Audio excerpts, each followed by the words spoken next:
Good afternoon, everybody. Keith here.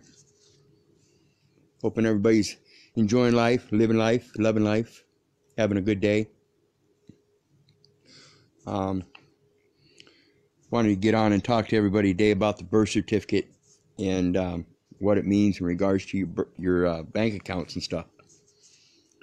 But I'm going to wait until a few people get on and before we get started. So feel free to say hi and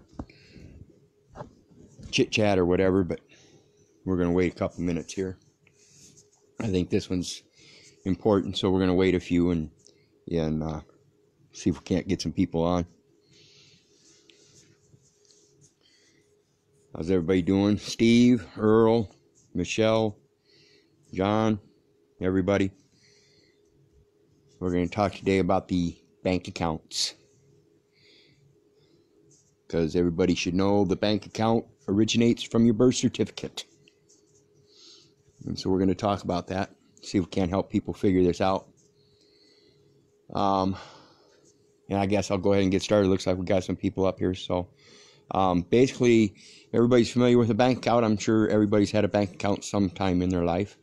If not, they have one now, or even a couple bank accounts.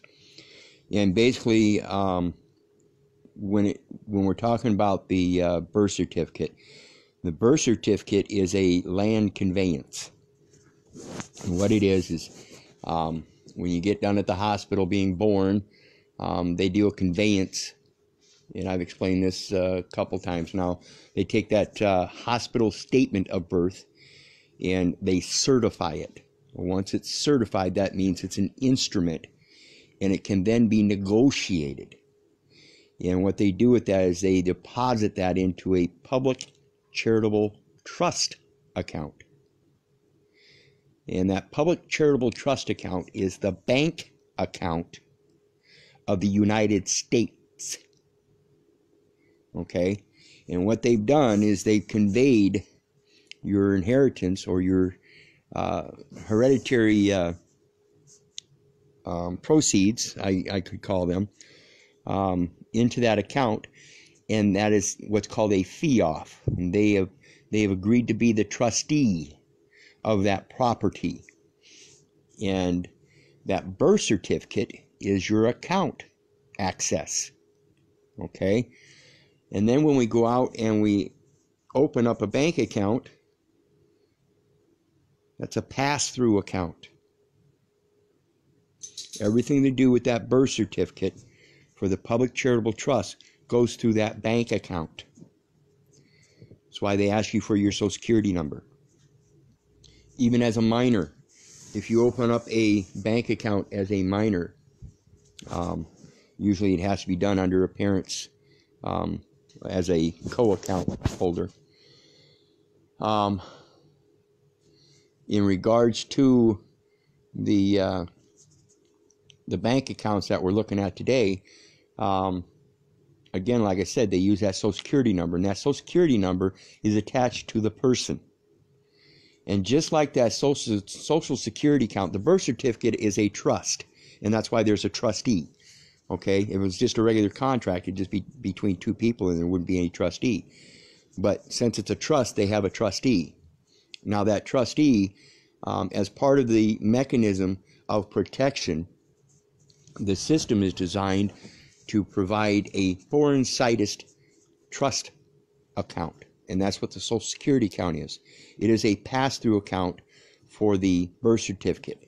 And then the bank account, which is your Social Security number, is the pass-through banking account. Okay? That's for your own use. The Social Security Foreign Situs Trust is actually part of the public charitable trust. And then when you open the bank account, that is again also part of the public charitable trust, because you're using a public person. So in order to separate yourself from that, at least this is what I got from my information, is you do your birth certificate authentication along with your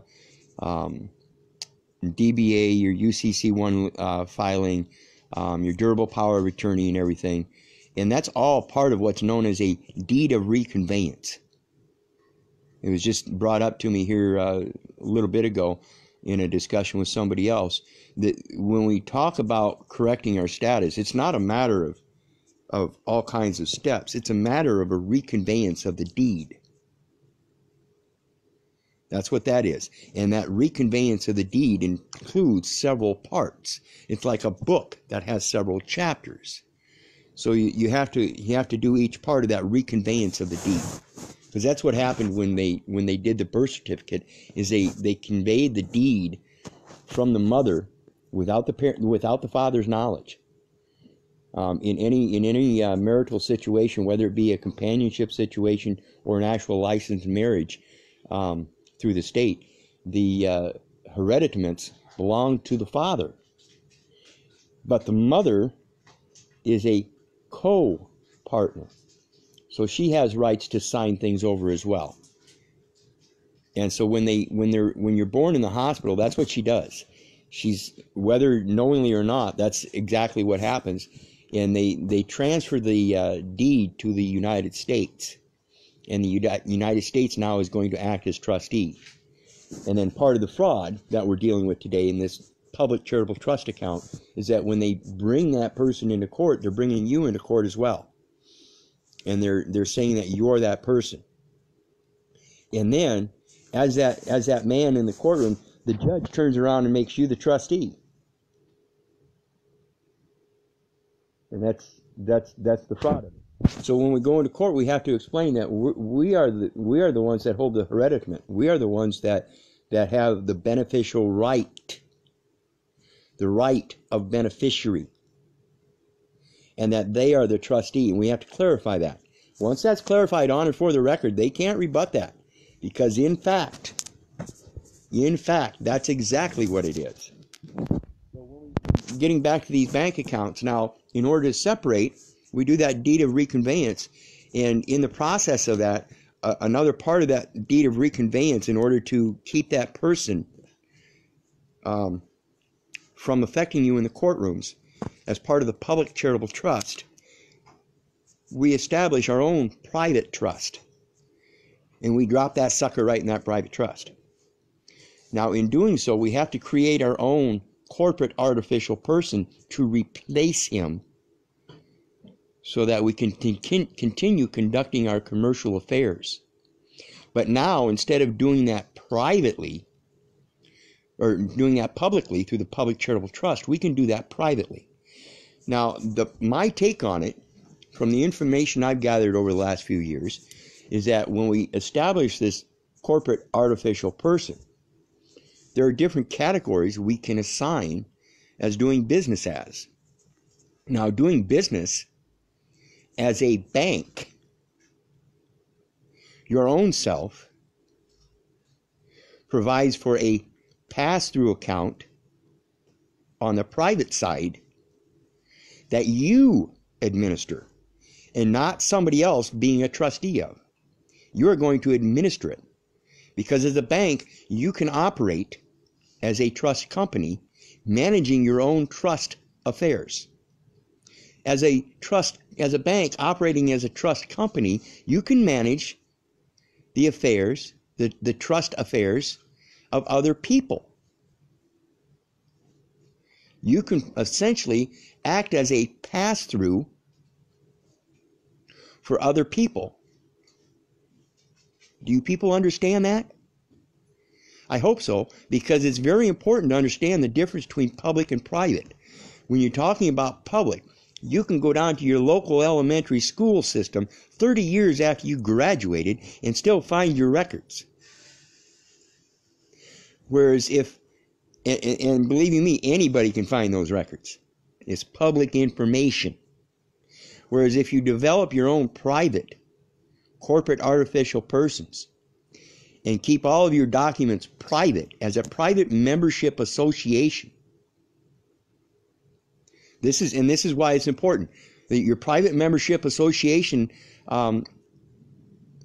guidelines are constructed out of your international labor union laws. That's international law.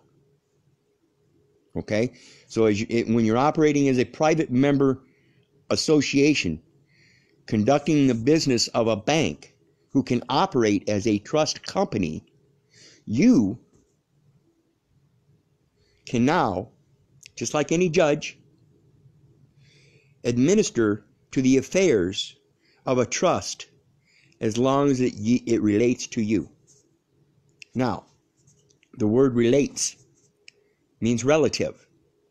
And most people, when they think of relative, they think about a brother, a sister, a cousin, a mother, a father, a daughter, a son. No. Private membership association. Whatever is relative to the private membership association. So,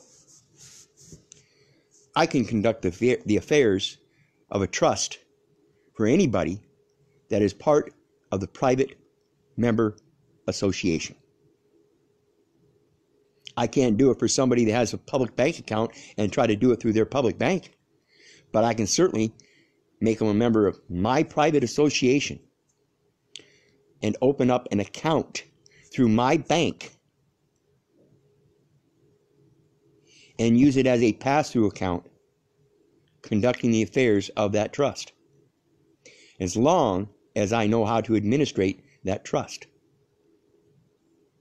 And that's basic simples of connecting the dots between the birth certificate and your bank account. Everybody's got these public bank accounts. Everybody's going to the public education system. Everybody's going to these public hospitals, public medical facilities, public tax agents. And you're putting all your information out there public and glad to sign it. Because that's all you got to do is put a little signature down. And then everybody else takes care of your affairs. I assure you people, I've been I dropped out of the commercial realm here about 3 years ago. And when I say dropped out, of course, most people get the idea that I don't spend any kind of money or anything like that, and that's wrong. There's people that hand me a credit card to run up to the store and grab some food or something, and I'll do that. That's no problem.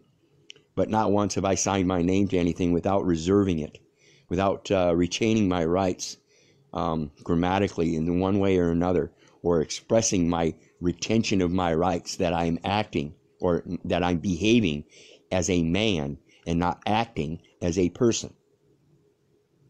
So remember this stuff, people.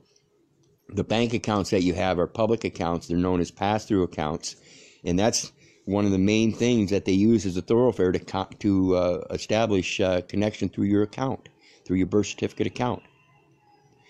And like I said, if you do your authentication, your DBA and durable power of attorney and the UCC lien on that, that's part of your deed of reconveyance, because the property, when you were born, the property was conveyed to the trusteeship of the United States, because they look at everybody as being incompetent, and it's established fact of law that minors are incompetent to perform contracts.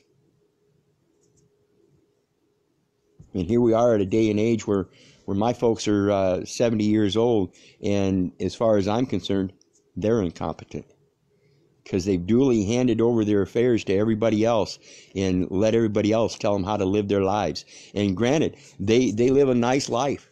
They have everything they want. They have everything they want. But it's still a fraud. And it still feeds off of other people. It feeds off of other people's labor. So think about this stuff and try to educate yourself in connecting these dots. When we talk about that birth certificate, it's a bank account. It's an account. It's part of the public charitable trust account. And it all has to do with banking. And so when we get to the banking part, we have to realize we can become bankers. And as bankers that port our own instruments through a private medical or a private member association, we also become what else? Postmaster and judge. And what does a judge do? He administrates. So now we're administrating and we're porting our own documents. You understand that? We're porting our own documents. We're porting documents. If we've got other people that we're administrating the trust for, then we're going to be porting their documents as well. We're going to be transferring jurisdictions from private to public, or from private entity to private entity. So think about this stuff, people. I hope this is a brief enough explanation to help you guys sort it out and get you on the road to doing your paperwork and getting this done, whether you're going to be using that public person and continuing that fraud, or developing your own private, corporate, artificial person and continuing in the fraud in that, however you want to do it. But that's the way. If you want to be comfortable in life and live like my parents do and use a monetary system and base everything you live off of on profiting and poverty.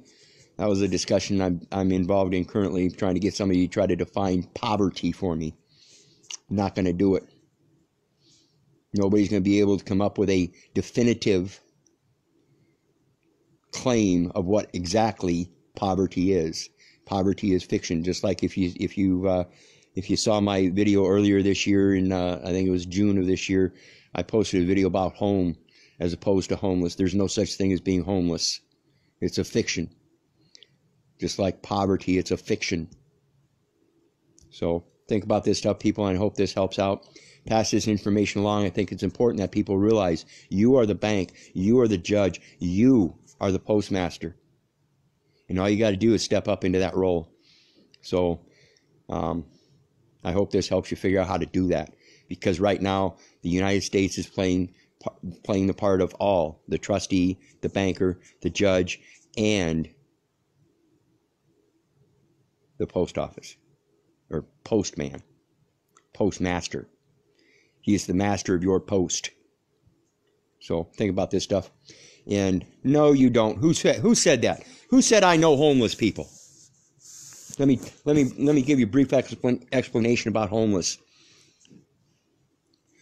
God said, or it said that God gave man dominion over the land, air, and water.